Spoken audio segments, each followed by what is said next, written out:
Rock stars, how's it going? It is February the 4th. Welcome to the Guitar Show. We're going to have a blast here today. We got a 1-hour program for you where we talk about guitar and all sorts of fun things. I'll be taking your questions about the 1040 mark today. And I'll be also talking to you a little bit about some gear, got some pointers and that sort of thing. And I always like to start these off by asking you a few questions, just so I can check in. I've been looking at the chat here before we started, but I always, and I love the chat amongst you guys there, but I always like to ask a few questions here just so I know where you're at and what you're needing and that sort of thing. And these questions are also really there to hold you accountable to your own playing, because the funny thing about all of us is we all want to improve. It's not funny at all. It's just the same thing. We all want to become the best that we can be at the instrument for the time that we have. And so we want to be really efficient. So these questions will help mold what it is that you're doing and will help, just like the video that we just recently put up with Robbie Calvo about that intentional, focused type practice, where you have an actual reason to practice, not just playing. That's fun. That could be fun, but like a real reason that you're going into it, right? Thought out. So let's get to some of those questions today. A quick little check-in. So this is for the chat. Let other folks know where you're at with these questions, and then I will be reading some of those. And if you noticed, or if you were here last week, some people just weren't answering the question like it wasn't a real thing. And I think I awarded $800 worth of lifetime lessons, so for people that did respond. So I like to do stuff like that every now and then just to make sure you guys are being legit here and playing along. Okay, so there you go. All right, so first one is, how much have you practiced this week? Be honest. What skills are you currently working on? Where are you drawing your inspiration from? Another guitar player, a book, etc. Super important to be getting that inspiration. And what are your short-term goals? Okay? Let me know in that chat, and I'll be reading some of those later on. And then I'll be getting to your questions later, too, about 22. All right, let's get to the 3 top social questions of the week. First one's going to be from Orlando BJJ. And it's best guitar for under $1,000. So those of you who've watched my program before here, you know that I don't love the word best, because it's a lie. There is no best. There's only what's best for you, and that changes. So there's a lot of caveats there. So the best guitar for under $1,000, there's lots of different guitars. Are you talking about acoustic? Are you talking about electric? What kind of music do you play? How often are you playing? How hard do you play? What other equipment are you using? Those are all questions that will help you answer this question, okay? Because really there is no best guitar for under $1,000. I can tell you what some great guitars are, and I will do that. We have a lot of those inside the store. Because I know people say, well, I need a link, right? What have you. That's why we have the store. You can go there. Otherwise, listen up. So a great guitar for under $1,000 is like in my opinion, one of the best would be an HSS Strat. So it's humbucker, single, Strat, Fender Stratocaster. It's shaped like this guitar here. This is SSS. This is just like a original 65 Strat. Regular Strats just came with 3 single coils. So you get that nice tone like that, right?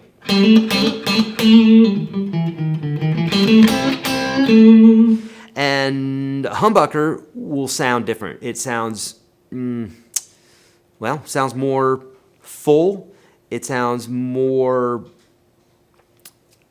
in a word, I think it sounds compressed. Basically, it's like pushing a lot more voltage through the wire.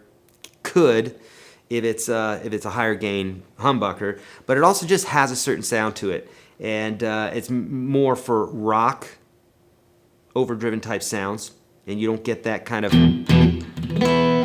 of hollow type sound that the single coil does. And so why an HSS Strat is pretty cool is that most people, when they're using a Strat, they have it in the 4th or 5th position anyhow, like 90% of the time, 95% of the time. And then the humbucker, they always sound great near the bridge. So it's a great marriage of 2 great sounds. So you got that nice rocked out sound, and then you got that nice clean bluesy, even country type sound in a guitar that has a great reputation, Fender. And if you get, MIM, made in Mexico Strat, those tend to be the most bang for the buck without sacrificing quality. So you could go to the lower models like Korean and I think even Japanese. But the MIMs, I've bought many of those, and they really work well. And they're under $1,000. I think we have one of those in the store, but nonetheless, Orlando, it really depends on what it is that you're looking for, okay? And there's the link to the kit store. Okay, so Stay Radiant is saying, thoughts on Jean Frusciante returning to the Chili Peppers? Well, I'm a big fan of the Chili Peppers, as you guys know, and I am so excited that he's going to be part of the band again. I think it's going to be amazing. And he writes some amazing guitar parts, and in fact we have a video that's going to be coming out this Friday in regards to that. So I think Frusciante is a freak of nature. He's a true band member. So he's not like I don't know, in my opinion, when you think of certain guitar players, you see them playing with a lot of other bands, and that's cool. This town is pretty much, that's the guitar player that's out there. Like, I'm not even going to throw a percentage out there, but the majority of the guitar players out there are really versatile, and they're able to play with all these different artists, and that's great. There's a lot to say about that. But in my opinion, I think that oftentimes those type of players, even though they're amazing and they're completely versatile, sometimes it's not as authentic as when you have a player who plays with a band for decades, and they play that part so well. They take chances where some other guitar players might not take chances, and I love that kind of guitar player. Another example would be The Edge from U2, not my favorite band. They were at one point. They were my favorite band. Like in the early days, I freaking loved them. Saw them, live, and then to me they just started changing. But still, The Edge, nonetheless, is a great example of that kind of guitar player. He's not some remarkable guitar player, but he's remarkable for what he does in that specific band. There's a lot of other guitar players who are like that as well, to where they just fit the band perfectly, and Frusciante is one of those guys. So I'm excited about it. But this Friday, that video will drop, and it's, I think, the top 5 or 6 Red Hot Chili Peppers. How many? 6. Okay, thanks, Mike. Like I can't see. All right, nice. Into the ethers. Tips or exercises using a pick and also your remaining fingers to pick other strings.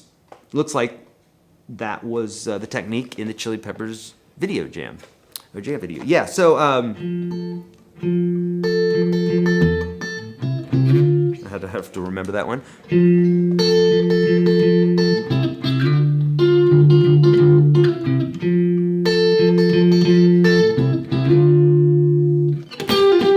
Right? You know that sound. And so, yeah, let's talk about it. Using the pick, a lot of times, the way you're going to think about this is you would think about it like the same way that I teach finger picking, like the way that most people teach finger picking, if it's taught properly, the classical style, which is basically that the thumb, I should take that back. I'm taking that back, because you know me. I don't like to say the right way. It's a very, very, very, very, very, very, very, very, very efficient way that will take care of the job 99% of the time. So it's not perfect, though. So your thumb normally takes care of strings 6, 5, and 4, whereas fingers 1, 2, and 3 take care of strings 3, 2, and 1, respectively, like that, right? And your thumb takes care of these fingers on the top, 6, 5, and 4. So that's normal, or basic finger picking is going to use that method. If you want to know more about this, I have a video inside the free course, YourGuitarSage.com/30. The link for that will be in the description of this video. But basically, I have dozens of exercises for you to get this down, okay? So we got that, right? I won't go through any exercises right now. But you want to bring that same idea when you're talking about using the pick. So now, if I'm using the pick and I have it between my thumb and my index finger, well, now I don't have my first finger to pluck, and that's just a given. So now I've got really fingers 2 and 3. We could use our pinky, but you're just not going to use it very often. So really, you're using your pick as your thumb, and you're using your second finger and your third finger for, I say second and third, like the thumb doesn't count. 1, 2, 3, 4. You're using second and third for the other picking bits, right?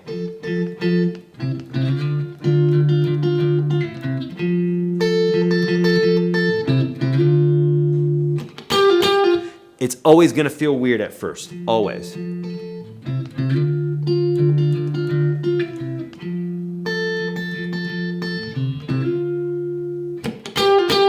Now I'm using my pick there, right? Oh, if I was doing the same thing, well, I would use the classical technique for that. But if you took like, is it Rebel Yell?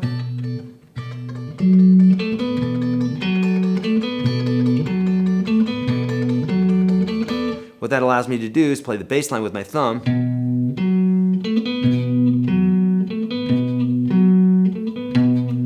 While on the top, you got that. Put them together, you got.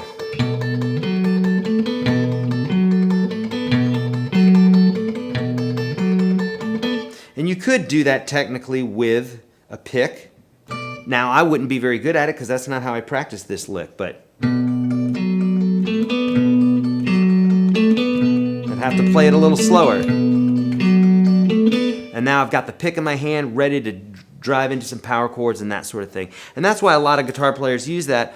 Also, if they're just not really finger pickers, but they need to grab a note here or there and they don't want to mute strings, then it's a great solution for that. Cool? Okay. I see that you guys are playing along in the chat today because sometimes I give stuff away. So good for you. All right, Michael D is saying he practices about 5 hours a week, week 20 of 365, the 365 guitar plan. He's at the intermediate level of UGS, chord changes, and major scales this week. Started getting dead strings on my A-shaped bar chord. My ring finger does not hyperextend. Okay, good. Oh, I know I'm going to sound like a broken record, especially to people that don't believe this. Sorry, you're wrong.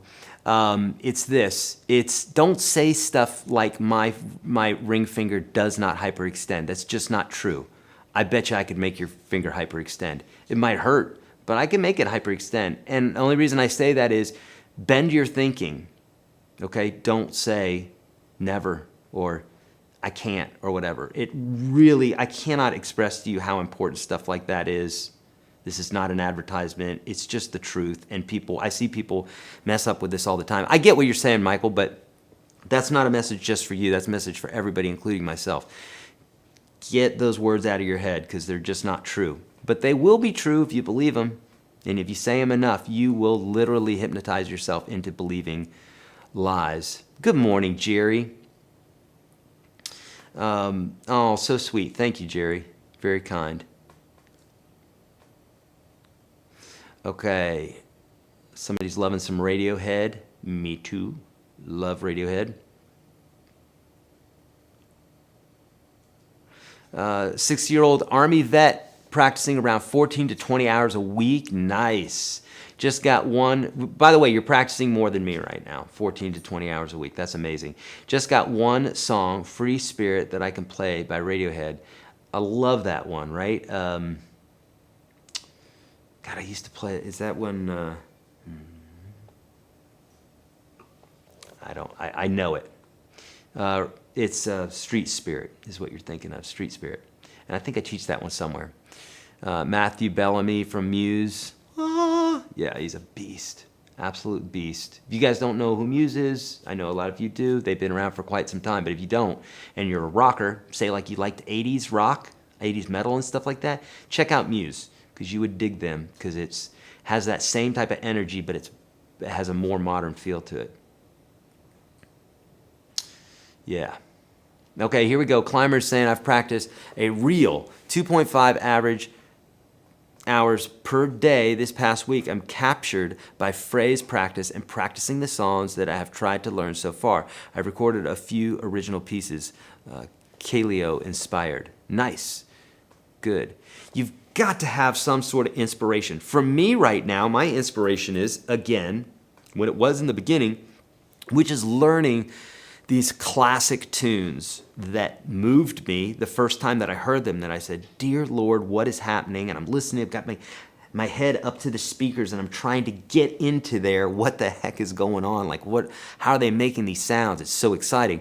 And so my job allows me to do that, where I can learn these songs and then pass them on to you, right? Always have something that inspires you. And if you're like, well, I don't know what that is, well, then get off your ass and find something. It's not going to visit you, dear God. You have to go out and get it, okay?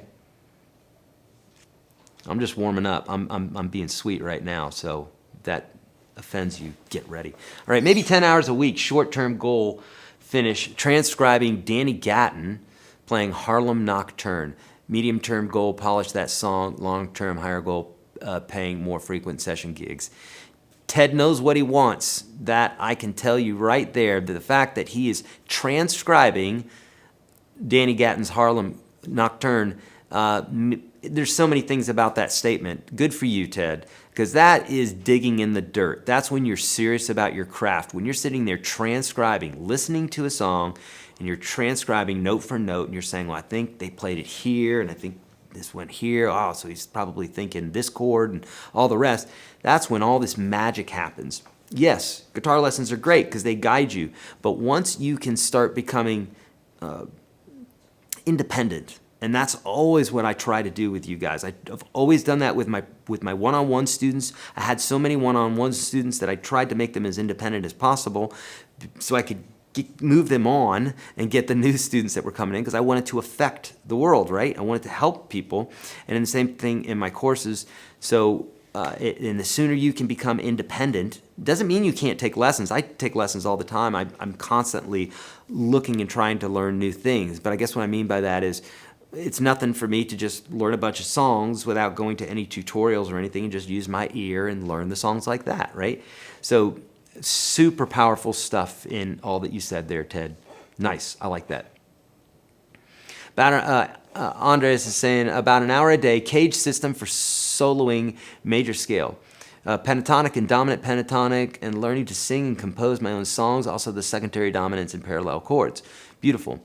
Eric, minimum practice 1 hour per day, working on chord scales and reading tab and playing it smoothly. I'm currently working through the lessons online. Beautiful. 1 hours, Michael, 1 to 2 hours per day, doing a deep dive into theory with Desi Cerna. Oh, beautiful. Desi is a buddy of mine, lives just down the road, and every now and then we grab lunch and what have you. And Desi is, he's got a great, he's a great dude, great player, and knows how to teach too. All right.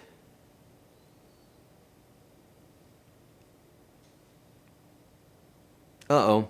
Not much practicing because of a dog bite to my right hand. I can feel with you there, man. I feel that. But still practicing chords and fretboard with left hand. You are my inspiration in working back where I was before the injury. Okay, nice, Bob. So let me inspire you then, Bob, or let me try to.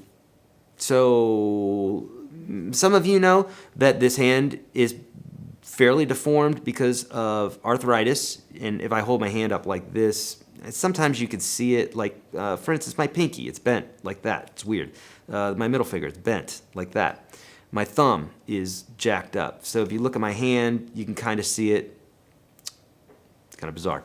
Anyhow, also I've had 2 dog bites on this hand. One 40 stitches, 150-pound Rottweiler nearly took off this index finger, which I guess if he was going to take off any finger, it would have been best to be the pinky, but he didn't take any fingers off, so it's all good. But nonetheless, he wasn't my fretting hand, glad about that, but was not able to use my hand for quite some time, and just practiced more and more till I could get it working again. And I had severe arthritis.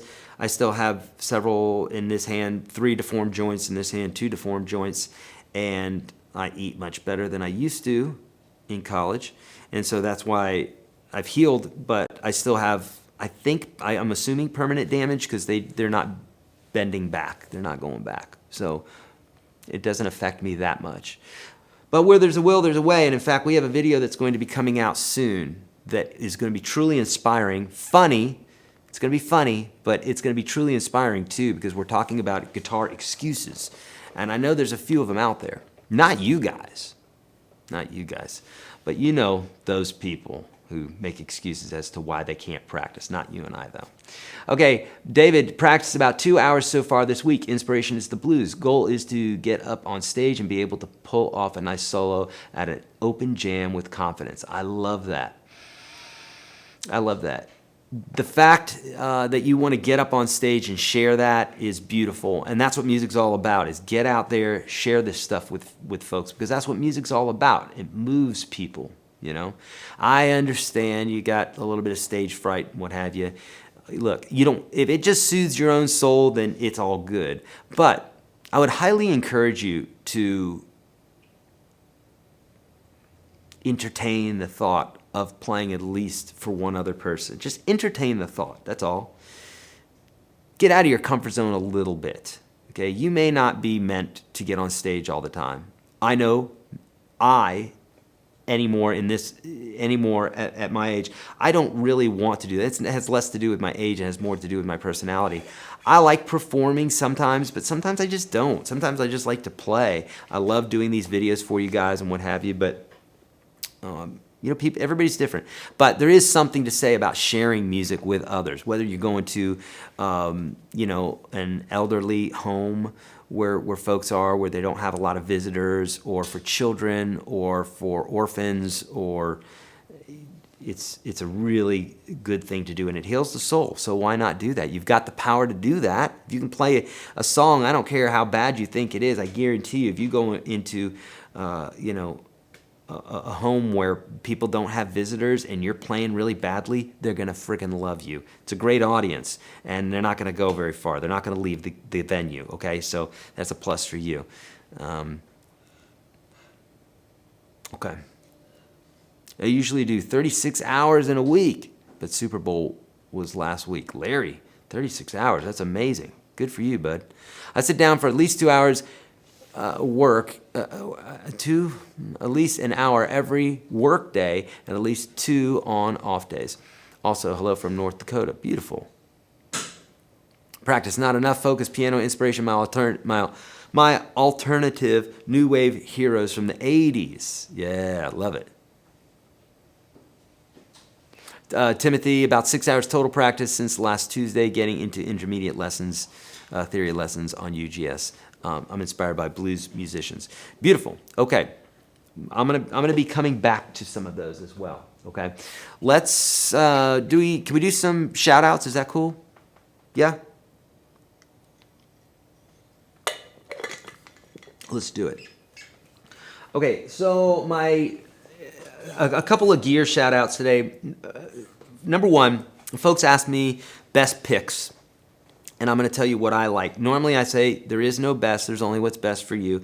But I'm going to tell you about 2 picks that I've gravitated to after 30-something years of playing, and I've played lots of picks. I have literally, hundreds of different types of picks, just because I'm kind of obsessed with them.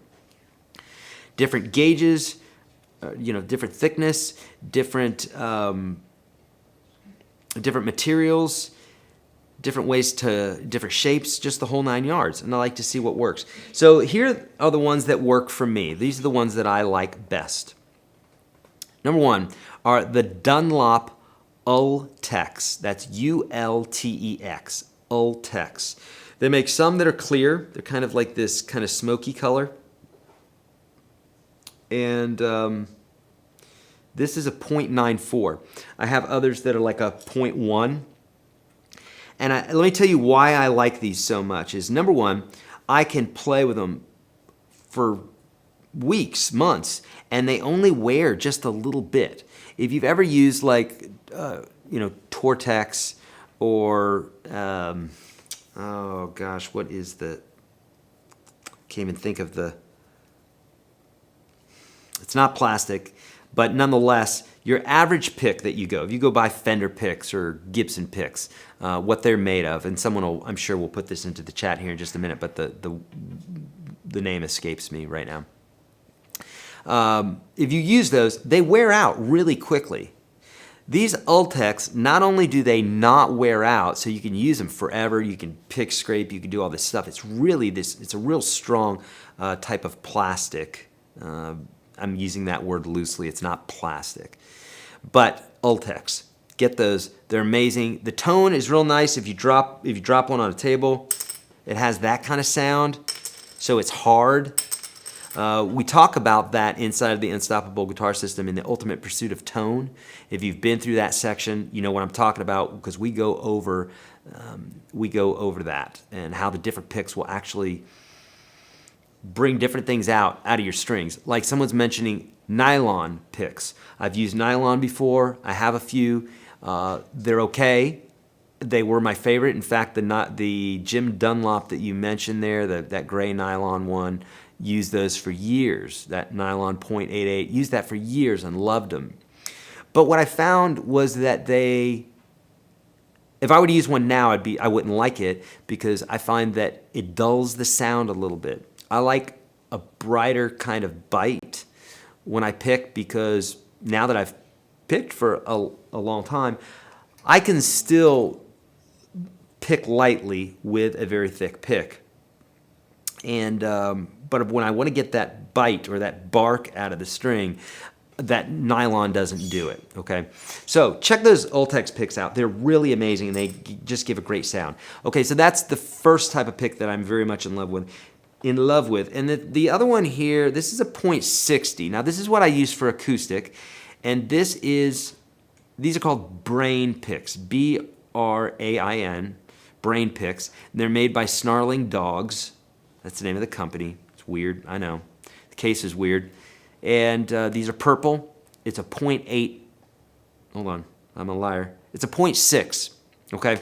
And so these are closer to those gray Dunlops, except I find that, and I could be wrong, but I think these seem to last longer than those other ones. They would just kind of feather off after a while, you know. So these are real nice. They also have a bit of grip on them, so like when you're really strumming big, then you've got a pick to hold on to. You have this grip on that pick to hold on to. It doesn't want to fly out of your fingers. Okay, so that's our little gear shout out for the day. I have a lot of questions about picks all the time, and I don't like to say the best or anything like that, but these are what work best for me. You might want to try them, but at the same time, while you're doing that and you're at the store, pick one of everything else that they have, bring them home. You're not going to like them all, but chances are you're going to gravitate to one more than another. I've talked to many guitar players, and the higher up that you go as far as the player, the more particular they are about a pick. Okay, I'm not some highfalutin player like Joe Robinson or RJ, who's going to be here next week. Joe, who will be here in 2 weeks from now. You know, we're talking about players who are playing a lot. Okay, they're playing a whole bunch. You're going to be more particular about the pick that you're using because now you're like a surgeon, and the difference between the weight of one scalpel and another scalpel is enough to where you're like, I really prefer this one, because you're doing it all the time, okay? Otherwise, while you're working into this, pick out a bunch of picks so that you can figure out what's best for you, okay? Awesome. Okay, speaking of Joe Robinson, who's going to be here in 2 weeks, right? Joe Robinson is a remarkable player from Australia. Is it Australia or New Zealand? It's the same hemisphere, so it's all near the same place. That big island down there, right? I think it's Australia. But a beast of a player, a super swell guy, great teacher, the whole 9 yards. He's going to be with us here 2 weeks from today. Check out Joe. And he's mainly an acoustic player. Sorry, Mike. He's mainly an acoustic player, but we've just pulled this video here of him playing electric. He's an insane electric player, too. So check this out.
Tasty, right?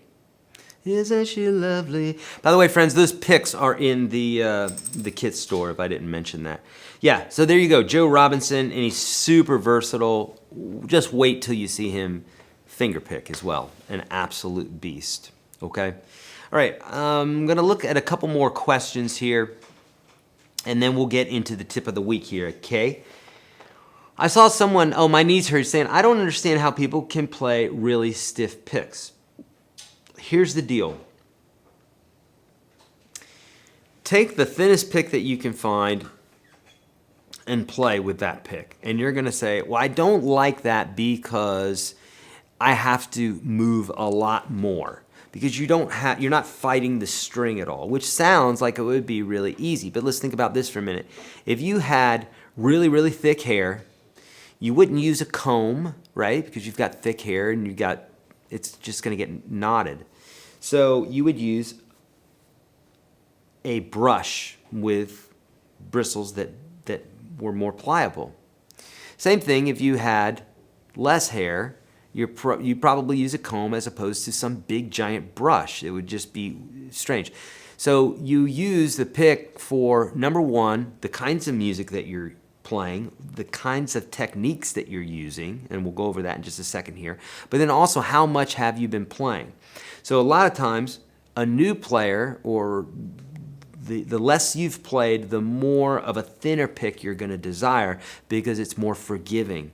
What I mean by that is, and you're typically not playing things that are very fast, but it's just going to be more consistent for you, because if you are a little bit off, the pick's going to compensate. Whereas if you're using a stiff pick, a thicker pick, then it's not compensating at all for you. Now it's all on you.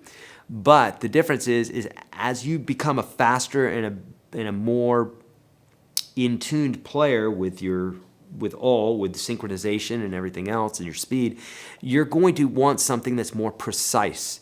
So think about this.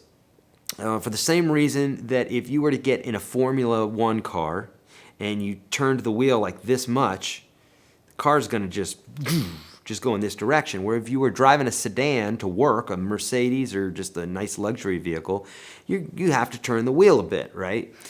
Because that's what you want. You're just driving to work. But if you need to take a hairpin turn, you need a car that's going to respond like that. But you have to get used to that. So not anybody can jump into a Formula One car. Same thing with a thicker pick. It's going to feel uncomfortable for you at first, but as you become a better player, you're probably going to desire that, because now you're more consistent and you don't need something to compensate for you that's actually slowing you down.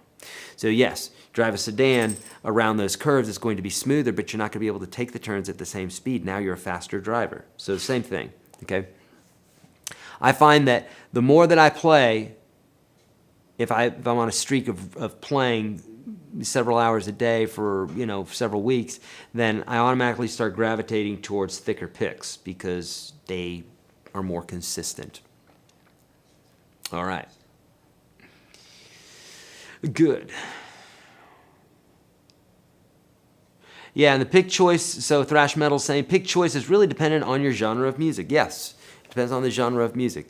Big, thick chords, all 6 strings, use a thinner pick. If you're doing more intricate noodling and that sort of use a thicker pick. Okay? All right. Friends, by the way, it is Mike's birthday. Was it yesterday, Mike? Saturday, okay. Nonetheless, it's Mike's birthday week. So everybody wish Mike a happy birthday. We're going to go to lunch today. If there's donations. Otherwise, Mike, I'm sorry. I love you, and I know you work like 80 hours a week, but sorry. No, we're taking Mike to lunch today. But if you'd like to donate to the lunch fund, bottom left-hand corner of the screen, you're going to see a little happy face there, and right next to that, a dollar symbol. If you click on that, you can donate, and we really, truly appreciate that. Also, if you want your questions answered above anybody else, then go ahead and put your question in there too, and then I will for sure see it. Okay, yeah. Okay, Keith is saying, not sure where my question went. Is it truly beneficial to play a similar guitar as you influence to get a similar sound? Seems simple enough. Also asking after purchasing a Lucille. I don't understand the question. Is it truly beneficial to play a similar guitar as an influence to get a similar sound? Oh, I think you're saying, yeah, sure. So if you want to sound like B.B. King, then you buy B.B. King's gear, and you will sound more like B.B. King. And what I mean by that is this. You also have to play B.B.'s licks, and you have to play the vibrato like he does and phrase like he does in order to really sound like B.B. King. So, for instance, you could have one player who knows all of B.B. King's licks and knows his nuances and how he does his vibrato and knows how he does his little... Right? He's got that kind of vibrato.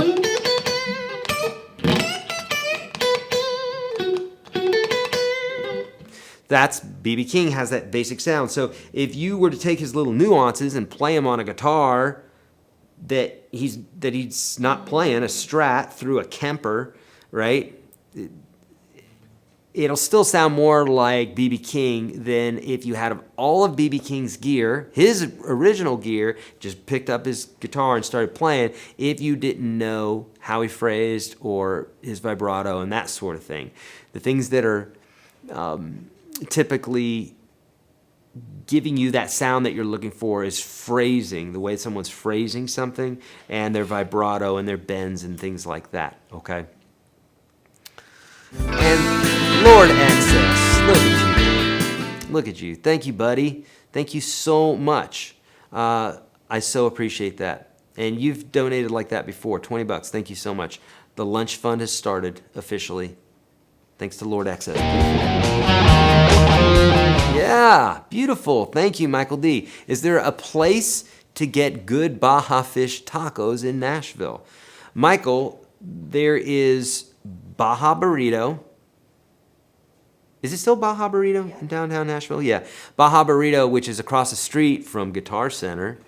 So Baja Burrito is amazing. And then also here in Franklin, Blue Coast Burrito. And they both have Baja-style fish tacos, indeed. Michael, thank you, buddy. I need to learn more about electric guitars. Eric, wow, hey, thanks for the lunch fund, guys. Beautiful. Orly Spy, thank you so much. So kind of you guys. Look at that. We got a lunch fund started. Happy day. Is there any specific order in which things should be learned? Chords, scales. Not sure where to focus my time. How do you connect the pentatonic scales for solos? Okay, let's go over all that. First off, Orly, I have you covered. The first 30 lessons I teach all my students, for those of you that heard me say this before, I apologize, but it's true, and it doesn't change the fact that that is the order that you should learn to play guitar. It's not to say that you couldn't learn one of those things out of order, but it wouldn't make any sense. So, like one of the first videos is how to go pick out a guitar even though you don't know anything about guitar. How do you do that? You know, and then we talk the basics of fretting, how to approach the strings, how to pick, how to do a pick rest, how to strum, how to understand strumming, and it's all step by step by step by step, okay? Wow, donations are coming in. Beautiful. Thank you so much, Thrash Metal. Yeah. Ah, what the hell, spring for extra guacamole. Thank you, Thrash Metal. And by the way, Thrash Metal was the first person to donate on this channel. So Thrash Metal, you are a hero. We have a picture of you in the hallway. It just says Thrash Metal. No, I'm joking, but we think of you that way. Thank you so much. She was the first guy that donated to the channel. So, YourGuitarSage.com/30. If someone can put that into the chat, then that would be great. And there it is right there too. Super easy. YourGuitarSage.com/30. It's free to sign up. Go there. At least do those first. After you do those, because that's the exact order with all the PDFs that you need, with me walking you through it step by step, the whole 9 yards. After you do that, then let's talk again and say, what should I do now? And then I'll ask you a couple other questions, because in order for someone to prescribe that advice, they need to get some information from you, just like a doctor would, as you know, what are your symptoms and that sort of thing, okay? So go through those first 30. Absolutely the right order. You're going to learn the right type of theory, but I'm going to trick you because you're not going to understand that you're learning theory, but you are. And when you're done with it, you're going to have this great foundation, and you'll be able to stack stuff on top of it. But without that foundation, you can't stack anything on top of it. You got to have it, okay? Now, so is there any specific order? Yes. YourGuitarSage.com/30. Got it, right? Chords, scales, etc. You wouldn't learn all the chords before learning all the scales. You wouldn't learn all the scales before learning all the chords. But like you'll learn in those first 30 lessons is that if you learn what I call the 9 essential chords, you know, G, C, D, A minor, E minor, D minor, F, G, C, D, those basics, right? The basic ones, open positions that you can play anywhere, and then use the capo, understanding how to use the capo. That allows you to play millions of songs, literally millions of songs. Okay, so that would be the chords you would learn before learning a bunch of bar chords. Bar chords are great, and I teach those as well. But I guess what I'm saying is if you understand how to do that and understand how to use your capo, you can play so many songs. The way that I teach is, let's get you playing, let's make you the baddest ass guitar player with the least amount of practice, because you're going to be practicing a lot more. I'm not saying don't practice. I'm all about practice. If you practice 10 hours a day, that's great. I'm not about less practice.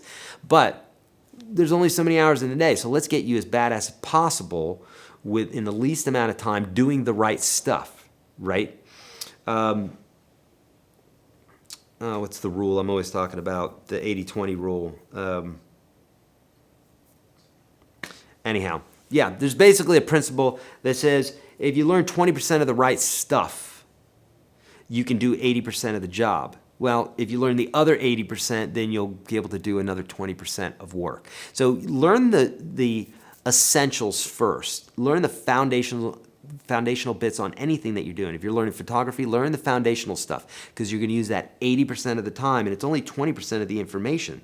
That makes a lot more sense, but you have to know what information to learn, right? And that's what we're talking about. So you would learn the chords first, the 9 essential chords. Then I would teach you the pentatonic scale and the major scale.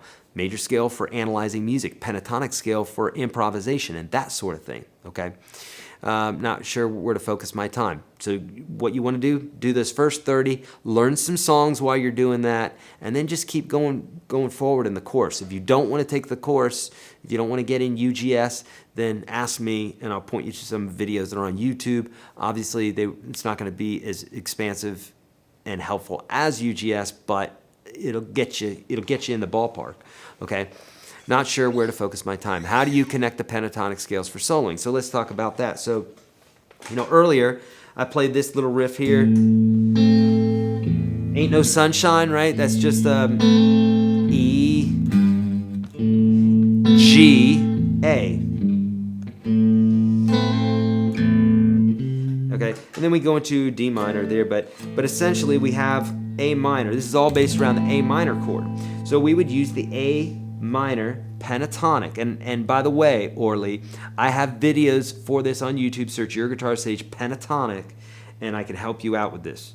Obviously more extensive inside UGS, but I still like to provide stuff for folks that can't afford things, right? Or they're maybe just not as serious as the folks that are in the program or whatever. They're there for you. Okay, so if it's A minor, I would use the A minor pentatonic, where my first finger, this is form 1 of the pentatonic. And if I play it like this, it's major. You know that form, right? Now, if I wanted to play it major, then the only thing I would need to do is take that same exact form and move it down where I'm going to put my pinky right here where the A is. So I'm just doing that. And I can play the same form.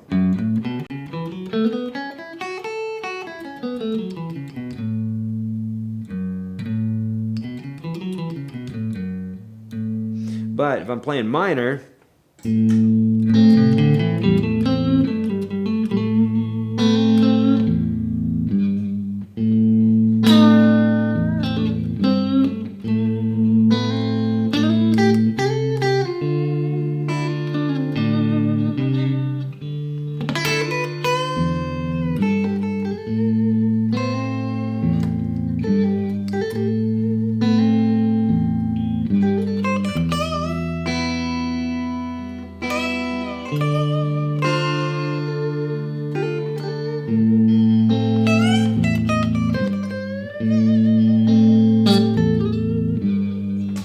so that's all pentatonic that I did there. I threw in a few blues notes and what have you, but for the most part, it was all pentatonic. So take form 1 of the pentatonic. If you want to play minor, make sure your first finger is on the tonic of whatever it is. If you're in the key of G minor, then put your first finger on the G and play your form 1. If it's in the key of C minor, you can put your first finger here, right on the C. If it's C major, put your pinky there. Boom.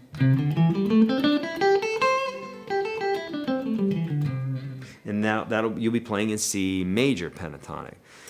Get used to using your pentatonic. So that would be another example. It's like, why would you learn We're coming up on the tip of the week here too, which fits into this perfectly. Why would you learn more scales if you can't use the one that you're using? Just the fact that you can play through a scale doesn't mean anything, right? So what? You can play through a scale. Good for you. That's good, right?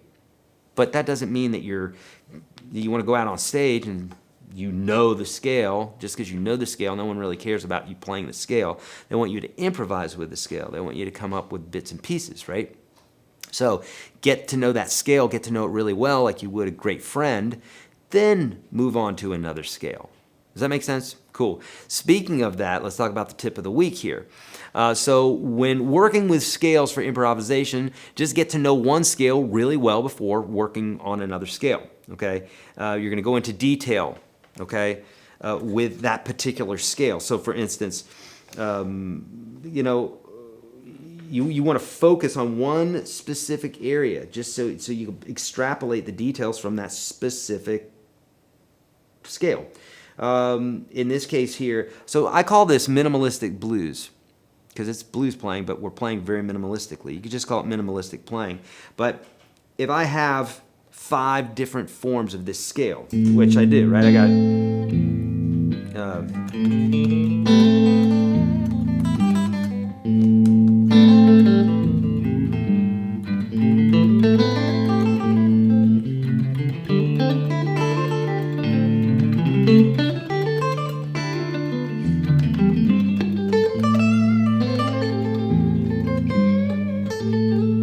So I got all these different forms, but I'm not going to be able to get good at that. It's too much. So I take one little section like here.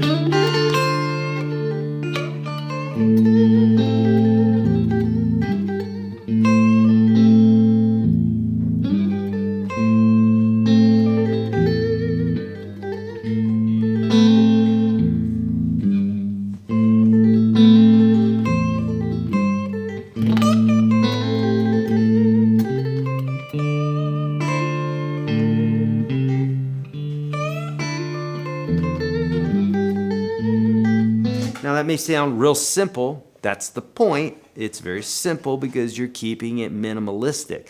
What this allows you to do is it allows you to not be overwhelmed with this whole neck and what can I do? Don't worry about what you can do. Just do what you know what to do right now, which is working with these 3 or 4 notes. And you can get a whole lot of mileage out of that. Once you do that, then you move to another section of the neck and you get good at that. Just like a child would learn, his child has tens of thousands of words they could learn, but they're not going to need the word onomatopoeia for a while, onomatopoeia or hyperbole or whatever. They're not going to need those words at first. They're going to need to know I need to pee, not onomatopoeia. They need to learn I gotta pee, or I gotta eat, or I gotta poo, those sorts of things. Those are phrases that a kid would need to know. And for you as a player, you would need to know some basic phrases. You don't need to shred the neck or anything like that. No one does that without learning the basics first, okay? All right, let's get to a few more questions here.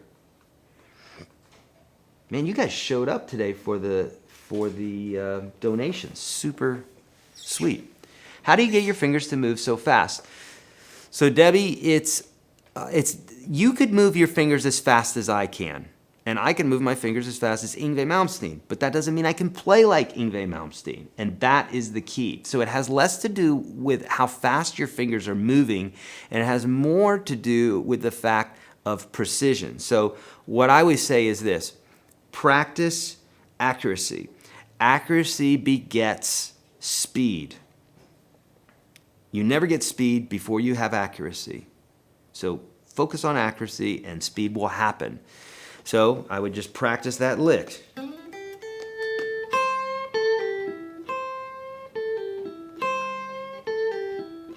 And I enjoy it. And I would slowly speed it up. And there's going to be a point where I'm going too fast. In fact, I'll mess up here for you. I'll play it until I mess up.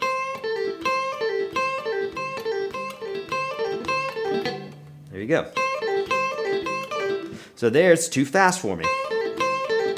I can start feeling wonky. That's called my edge. So I'm going to stop there, and I might press against that, but I won't try to play faster. I'm trying to play faster, but it's more about just pushing up against that edge, just like you would if you were working out.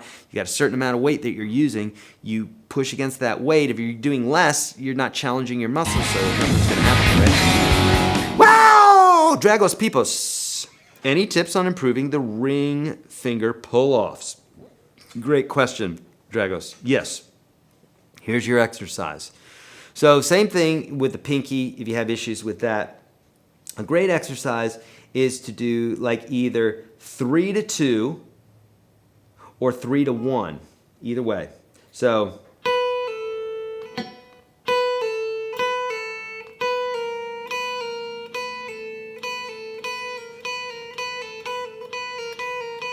don't have to go fast. It's about accuracy. It's about focus. So try to get a nice, clean pull off there. Make sure it's nice and pronounced. Move to the next string, and so on and so forth.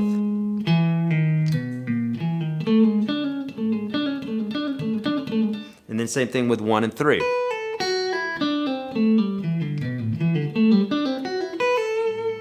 I'd rather see you use the pentatonic scale so that you're working the pinky and the third finger, and you're getting a shape underneath your fingers. I'm a big fan of doing 2 things at once, whatever it is. If I'm sitting in my infrared sauna, I'm doing deep breathing. If I'm meditating, I'm listening to some binaural beats, or I'm doing 2 things at once always.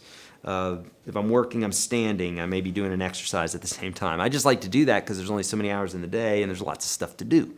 So, exercises are great, and I have lots of them and I teach them. But once you start getting beyond the mechanics of it, so if you can do pull-offs well, then now you can focus on actually doing something that's going to be useful, like using a form, as opposed to just focusing on the technique. But make sure you get your technique down first. There's a reason for having exercises and not just jumping into scales and that sort of thing. So it's true. Okay?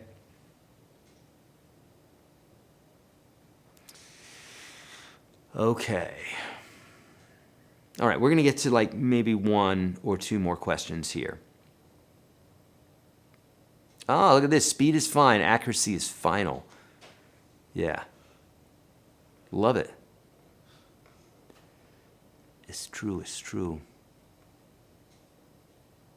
I want to match chords to a song. Judson, look at the timer right now on this video, because you're going to miss what I'm going to tell you here. You'll want to rewind it. Okay? Here are how the chords work in a song.